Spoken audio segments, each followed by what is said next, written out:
Hey guys, Chris here. I just wanted to do a really quick update from watching the Apple keynote on Tuesday to whether I still think the iPhone 10 is a good choice or whether you should go for the iPhone 11, the 11 Pro or the 11 Pro Max. So stay tuned to find out. Okay, so first things first, most people are touting the Apple conference on Tuesday as one of the most boring iPhone announcements of the last couple of years, and I don't really agree on that. Yeah, there's a couple of features that were hinted at in leaks and things that didn't actually happen, such as the bilateral charging on the back or even the Apple Pencil support.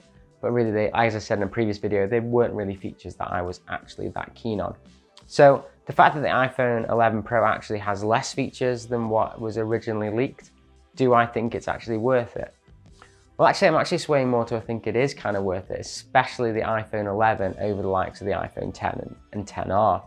And that's mainly because, actually, really surprisingly, Apple lowered the price of the iPhone 11, starting now at $699 instead of the iPhone 10R last year, which was starting at $749.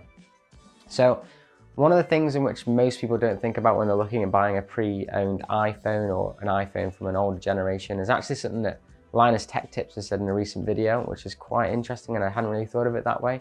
And that's the fact that the main reason to buy an iPhone is the fact that you're going to be getting support on the iPhone for around 10 years afterwards in terms of the latest iOS updates.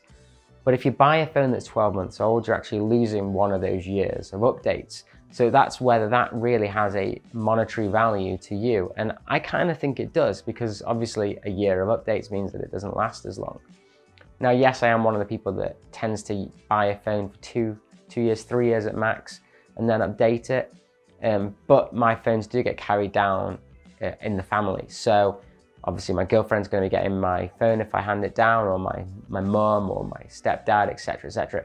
And so they'll still want to have as most up-to-date phone as they can, so that you're not getting viruses and really bad bug crashes and things, or unsupported apps. So why do I think the iPhone 11 is a good price? Well, like I said, it's a good deal because it is slightly cheaper now. You can get the 128 gig storage, which no one seems to talk about, which you can't get on the 11 Pro or Pro Max.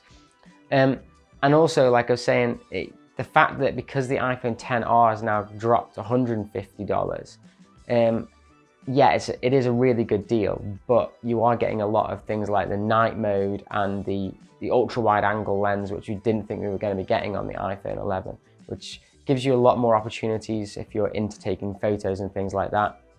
I don't really care about the front facing camera with the slow-mo effects, but the ultra wide on the selfie as well is quite handy, and I know a lot of people like taking selfies on their phones, so that could be a real deal breaker for you if that over the iPhone 10R. So all in all, I do think the iPhone 11 is actually quite a decent buy, and yeah, for a pretty premium phone that's now starting at $699, I do think that's taking the mobile industry in the right direction, and I think that actually might sway some of the prices of the new Pixel 4 that's going to get announced, or even Samsung's flagship phones in the next couple of years. So why do I think the 11 Pro is worth the money? Now, I don't think it's worth the money in terms of it being starting at £1,000, and especially the Pro being starting at £1,100. But the reason that I think it does justify the pricing is obviously the OLED screen, the super bright contrast ratios that it has, and the 1200 nits means that it is the best screen you're going to get on the market. And we've been told that it's actually the exact same screen that's in the Note 10 Plus. And you know what? I've seen that phone and I was very impressed by the screen's resolution and colors, and it's a really nice looking screen. So that's what really sways me more than the additional telephoto camera that's on the 11 Pro. Now, the things that are, whether it's marketing spiel, I haven't really tried an Android phone with the 3 lenses, but Apple says that it calibrates each of the lenses so they all have the exact same color science, and when you use one of the cameras and then go into a different camera, it maintains the same exposure and colors and everything, which is really cool. And they were showing off Filmic Pro's beta. I don't know when it's going to be out, hopefully soon, where you can actually record using 2 separate lenses at the same time, which is a really, really cool feature. Now, definitely if I'm going to be buying the 11 Pro, I'm going to be getting that new midnight green. I think it looks really cool from the renders, and it's just a little bit different. And with the matte finish on the back of the Pros, think I might even go caseless with it and maybe just get like a sleeve to put it in my pocket in. But yeah, definitely the midnight green is going to be getting bought if that's the case.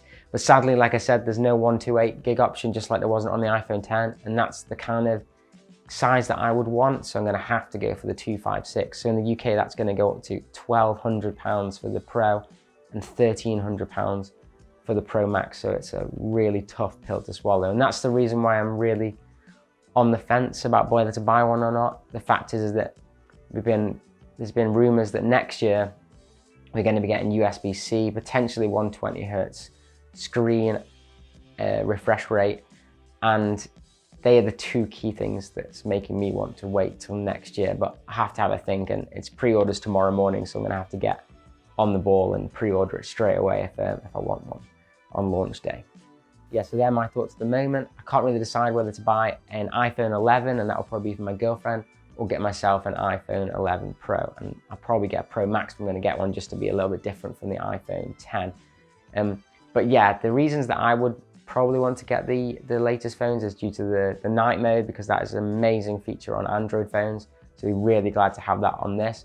Ultra wide is great, and especially with the new low light capabilities of the phone, that works really good if I'm using my phone instead of my Sony RX100, where you're not really supposed to be taking cameras into certain places. And the new OLED screen, which I do really like the OLED screen on the iPhone 10, and I like it on all phones I've used. And that's the reason that I don't think I would personally buy myself an iPhone 11, because I wouldn't really want to go down resolution now. I would prefer to stick with the iPhone 10. So yeah, they're my thoughts. I don't know if you guys have got any thoughts on whether you're going to be buying any of the 3 new phones, or whether you're jumping ship to Android, or whether you're just going to wait till next year. Let me know your thoughts in the comment section down below, and I'll see you in the next one. Peace.